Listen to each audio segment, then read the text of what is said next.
Hey everyone, Skeletoasty here. Hope y'all are well. I want to talk a little bit about something that I came across on Twitter or X, whatever you want to call it, the other day. I don't normally respond to people on Reddit or these sites because, how do we call them? Intellectuals generally are the ones yapping on there.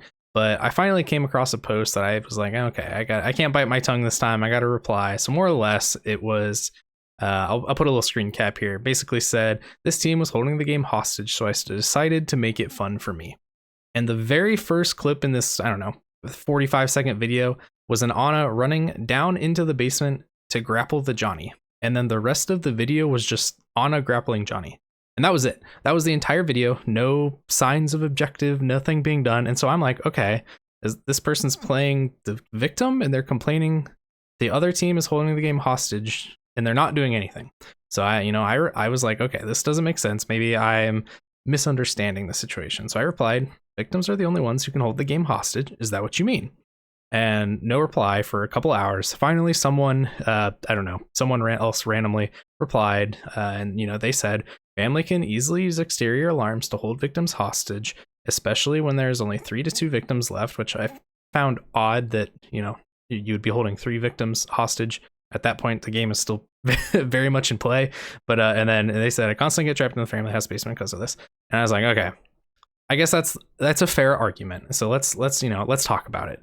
What all can family do to really hold victims hostage? And then we're going to flip this on the other side. We're going to say, what can victims do to keep family hostage? So I think that is a good argument, using exterior alarms to basically keep everyone in the basement. Now, with 2 to 3 people left, that's pretty hard to do as a family. I mean, most maps have 5 doors to come out of. So if you're 3 people covering all those, that's a little tricky if you're holding them hostage, unless you're in the basement with them. That's a slightly different story.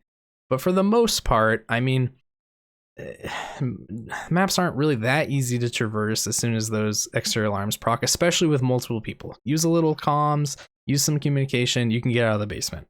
If you're the last person alive, or maybe even the last 2, yeah, that's a different story. That's hard, and I get that. At that point, if the game is over, I'm the last person alive.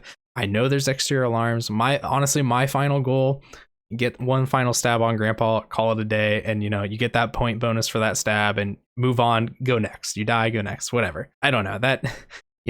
That was, I guess, a somewhat okay argument. The next big thing, I guess, that family really could only do is body blocking. People trapping victims in corners. That's pretty scummy if you do that.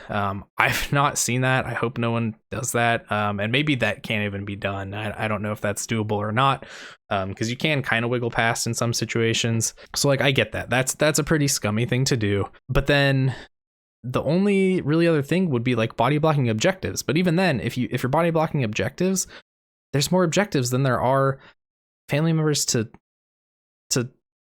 cover every objective. So it's not not doing anything there it's not holding the game hostage, because there's always going to be an extra objective no matter what, and that will never happen.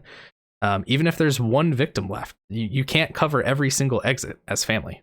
And that gets more interesting if we go back here to our tweet. The original poster finally did reply, and they said, okay, for more context here, I don't normally do objectives as I'm a tank, I'm Ana, whatever. I get that.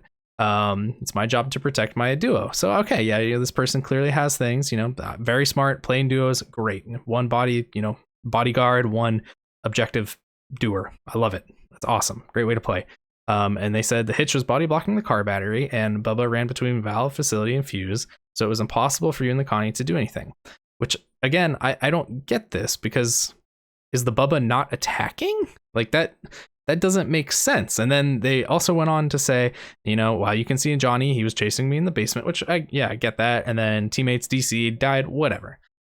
Hitch kept fighting, Hitch was doing whatever he was doing. Johnny kept fighting, and they were blocking objectives. And overall, I just don't get this. I'm sort of failing to see how that is stalling the game. I you're not holding it hostage. I don't get it. I sort of understand if you're keeping the players in the basement or if you're actually body blocking them, but if you're body blocking objectives, go to a different objective. And if if the family isn't attacking, it's a little scummy. But again, that's not an argument because you can just do the objective. It like it doesn't make sense to me unless like every time you try and do objective, the family somehow body blocks it and doesn't attack you. That's the only scenario where maybe that was the case. But again, you don't get that from the video.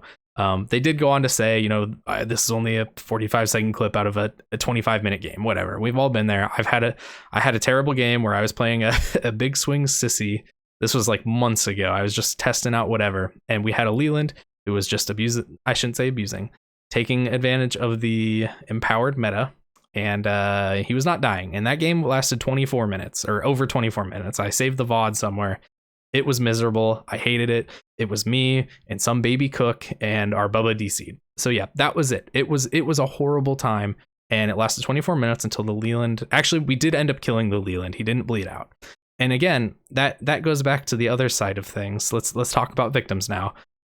What can the victims do to hold the game hostage? And in my opinion, this is where you see it more often. Now, ultimately, there is the victim bleed out timer.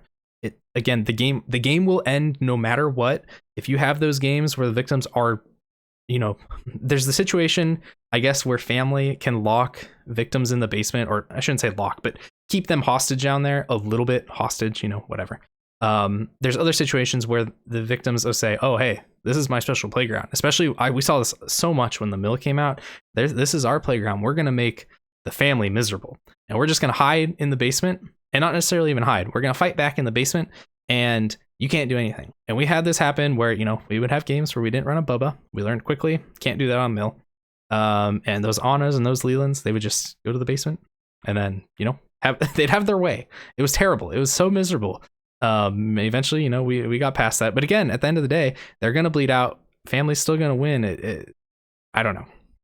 It's just, it seems like a poor argument to me. And I guess to go into that more, victims can like just not leave. You know, they can do all the objectives. So the tweet scenario, they weren't doing objectives. They couldn't do objectives. Mainly where I see the game being held hostage is when victims do all the objectives, and then they want to point farm. They want to keep stabbing grandpa. They want to backstab family members. They want to door slam family members. I think that's maybe where the problem lies. I do think having empowered nerfed is going to help this, because it's not really a live forever free card for the most part. You know, once you get into that grapple, if one or two other family members are there, you're probably gonna kill the victim, you know, I shouldn't say 9 times out of 10, much more often now than you were before the empowered change. So again, I think that's the big argument there, that you know, we see a lot more is victims doing that. You know, I'm guilty. You know, I'm sure I've done my objective. I've gone back. Okay, you know, we'll get one stag on grandpa. You know, we'll get a couple extra points. But again, even to hold the game out that long, like, family's miserable. They don't know what's going on. You know, victims, just leave, go next. You know, or at the end of the day, if you want to be nice, let them kill you. You know, if you're gonna point farm, at least give them the kill. Don't let their time be that miserable. You know, just be a team player here, or for the other team. But like, I don't know, have a little bit of compassion, I guess. That's pretty much really everything I have. If you're family and you're keeping people hostage, you know, at one point, isn't that boring too? Just rush the basement, rush them, leave the doors open behind you, try and get that kill. If they run up, escape, and they get the stab on grandpa, okay, well, great. Everyone's playing the game. You're still doing things. It's different. You know, it's more fun than patrolling. Do that. Mix it up. It's not, you know, this game isn't a life or death situation. I think I said that in another video recently. You know, you're gonna lose some games, and that's what makes it fun.